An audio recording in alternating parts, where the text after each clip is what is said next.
The Honourable Member for Fraser. Thank you, Deputy Speaker. During the 2010 election campaign, one of the suburbs I door-knocked was Harrison.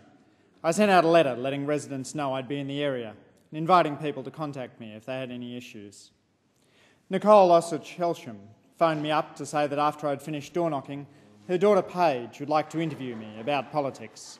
Nicole promised to provide coffee and cake. When I arrived after an afternoon of door-knocking, a delicious cake had just come out of the oven and 8-year-old Paige had a battery of questions. They were deeper questions than the most professional journos had been asking on the campaign trail. Things like, so why are you in the Labor Party rather than the Liberal Party? And the following week, Paige also interviewed Liberal candidate James Milligan.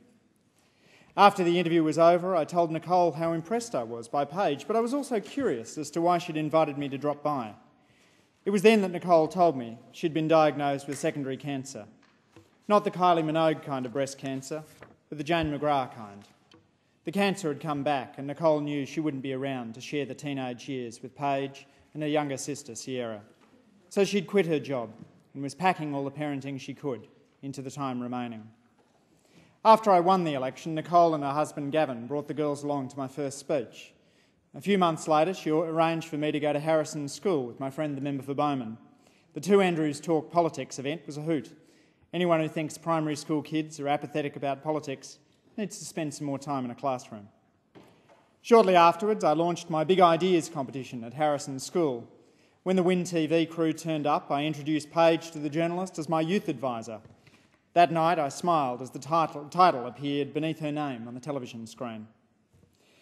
Cancer finally claimed Nicole on the 7th of May 2012, aged 43. The funeral service was held after Mother's Day, so Paige and Sierra drew cards for her and placed them on the coffin.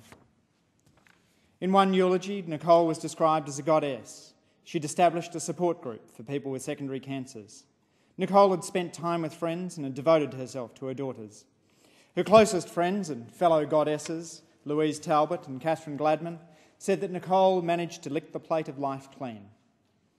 Cancer reminds us how awfully unfair life can be, but the way that Nicole lived her final years, devoted to friends and family, engaged with her community and telling jokes until the end, has a lesson for all of us. Rest in peace, Nicole Osuch-Helsham.